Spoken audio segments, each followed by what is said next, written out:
സാമ്പത്തികമായുള്ള മുഖൗക്കിസിന്റെ പതനം ജനങ്ങളെ കുറച്ചൊന്നുമല്ല വേദനിപ്പിച്ചത്. നാട്ടിലുള്ള മറ്റു പല പ്രമാണിമാരും മുഖൗക്കിസിനെ ഉപദേശിക്കാനെത്തി. ഇനിയെങ്കിലും താങ്കൾ വിശ്രമിക്കുക. ലോകത്ത് ദാരിദ്ര്യത്തിൻ്റെ കവാടമടയ്ക്കാൻ താങ്കൾക്ക് കഴിഞ്ഞെന്ന് വരില്ല. എത്ര കിട്ടിയാലും മതിവരാത്തവരാണ് ജനങ്ങൾ. അവരുടെ മനസ്സ് നിറക്കാൻ താങ്കൾക്ക് കഴിയില്ല. സന്ദർശകരുടെ തിരക്ക് കാരണം താങ്കൾ നന്നേ ബുദ്ധിമുട്ടുന്നു. അവരുടെ വരവും പോക്കും താങ്കളുടെ വിലയേറിയ സമയം കവർന്നെടുക്കുന്നു. ഒപ്പം താങ്കളുടെ സ്വത്തിൻ്റെ അളവ് ഇടിഞ്ഞു താന്നുകൊണ്ടിരിക്കുന്നു. ഇനിയും താങ്കൾ വിശ്രമിച്ചില്ലെങ്കിൽ താങ്കൾക്ക് സർവ്വതും നഷ്ടമായേക്കും. എന്നാൽ ആ ഉപദേശങ്ങളൊന്നും മുഖൗക്കിസിന്റെ മനം മാറ്റിയില്ല. അദ്ദേഹം പുഞ്ചിരിയോടെ മുഴിഞ്ഞു. എനിക്ക് സമ്പത്ത് വാരിക്കോരിത്തന്ന നാഥന് സ്തുതി. സമ്പത്ത് നാഥനായ അള്ളാഹുവിൻ്റെ വലിയ അനുഗ്രഹമാണ്. അത് അവൻ്റെ ദാസന്മാരിൽ ചിലർക്ക് നൽകി, ചിലരെ ദരിദ്രരുമാക്കി.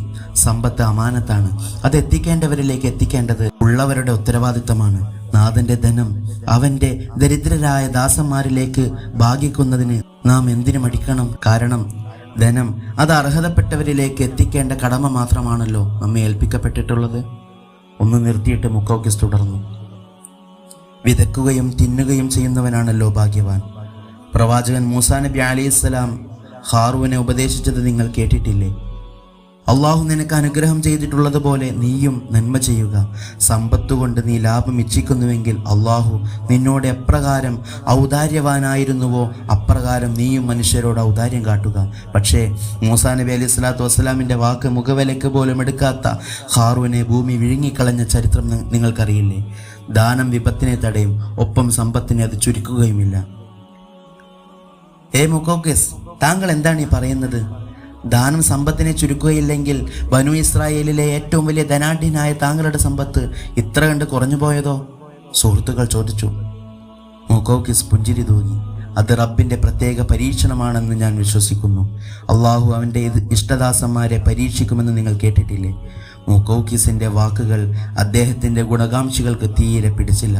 അവർ തങ്ങളുടെ ശ്രമം ഉപേക്ഷിച്ചു. മുഖൗക്കിസ് തളർന്നില്ല. തന്നെ സമീപിക്കുന്നവരെ സന്തോഷത്തോടെ തന്നെ അദ്ദേഹം സ്വീകരിച്ചു. ദിനങ്ങൾ ഓരോന്നായി കൊഴിഞ്ഞു വീണുകൊണ്ടിരുന്നു.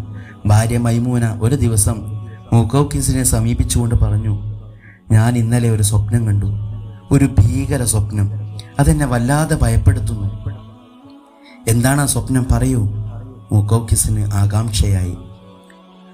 ഭീതി വിട്ടുമാറാത്ത മൈമൂന പറഞ്ഞു, നമ്മളെല്ലാവരും കൂടി ഒരു കപ്പലിൽ യാത്ര ചെയ്യുന്നതും ഇടക്ക് വെച്ച് ശക്തമായ കാറ്റിലും കോളിലും കപ്പൽ തകർന്ന് നമ്മൾ ഓരോരുത്തരും കടൽ വെള്ളത്തിൽ മരണത്തോട് മല്ലടിച്ച് മുങ്ങിത്താഴുന്നതുമാണ് ഞാൻ കണ്ടത്. മുഖൗക്കിസ് ചിരിച്ചുകൊണ്ട് പറഞ്ഞു, എന്നാൽ കേട്ടോളൂ, ഞാനും ഇന്നലെ ഒരു സ്വപ്നം കണ്ടു.